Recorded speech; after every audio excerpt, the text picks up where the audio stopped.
শীতল দেবী জম্মু কাশ্মীরের ছোট্ট একটি গ্রামে বেড়ে ওঠা তার। জন্ম থেকেই বিরল এক রোগে আক্রান্ত ছিলেন তিনি।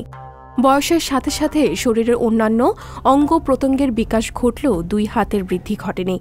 অল্প বয়স থেকেই শুরু হয় শারীরিক প্রতিবন্ধকতার সাথে পারিপার্শ্বিক প্রতিবন্ধকতাকে কাটিয়ে ওঠার যুদ্ধ। অনেকে অনেক কথা বলেছেন, তাকে কেটেছেন টিপ্পনিও। তবে এত কিছুর পরও একটিবারের জন্য দমে যাননি তিনি। চীনে অনুষ্ঠিত এশিয়ান প্যারা গেমসে তীরন্দাজিতে সোনা জিতে ইতিহাসের পাতায় নাম লিখিয়েছেন শীতল দেবী। এর আগে কোনো ভারতীয় নারী এশিয়ান গেমসের একই সংস্করণে 2 বা তার বেশি স্বর্ণপদক জিততে পারেননি। ছোটবেলা থেকে অন্যদের চেয়ে ভালো কিছু করে দেখানোর স্বপ্ন ছিল শীতলের চোখে। পড়াশোনার পাশাপাশি খেলাধুলাতেও ছিল তার আগ্রহ। সে আগ্রহ থেকেই মাত্র 2 বছর আগে তীর ধনুকের সাথে পরিচয় হয় তার। অন্যরা যেখানে হাতে করে তীর ধনুক চালাতেন, সেখানে শীতলের ভরসা ছিল নিজের 2 পায়ের উপর। শারীরিক প্রতিবন্ধকতার কারণে ছোটবেলা থেকেই সমাজের মানুষ তাকে অন্য দৃষ্টিতে দেখতেন। অনেকে তাকে সহানুভূতি দেখালেও বিদ্রূপ করার মানুষের সংখ্যাও কম ছিল না। অনেক প্রশ্নের জবাব দিতে গিয়েও দিতে পারেননি শীতল। অবশেষে সেই প্রশ্নের জবাব দেওয়ার জন্য তিনি বেছে নেন তীর ধনুকের ওপর অর্জন করা বিশেষ কৌশলকে।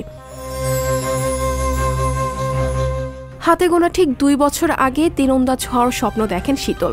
তবে শারীরিক এমন প্রতিবন্ধকতা নিয়ে সামনের দিনগুলোতে টিকে থাকাটাও ছিল এক বড় বাধা।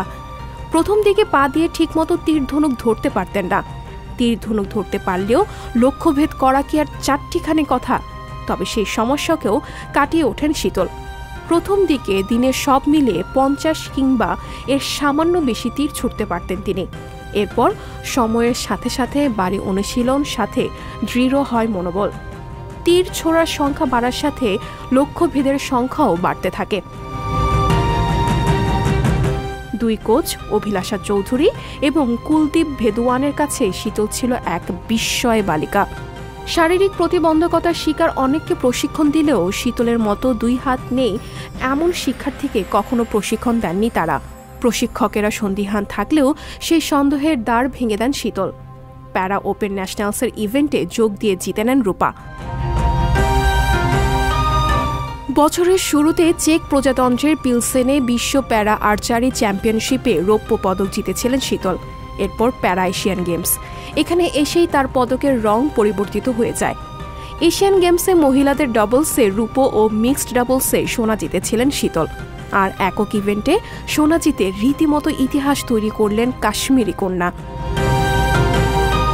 শারীরিক প্রতিবন্ধকতা সহ সবকিছু জয় করতে তেমন কোনো বাধাই নয়। দৃঢ় মনোবল, অসীম সাহস আর আত্মবিশ্বাস আমাদেরকে যে কোনো অসম্ভব বিজয়কেও ছিনিয়ে এনে দিতে পারে।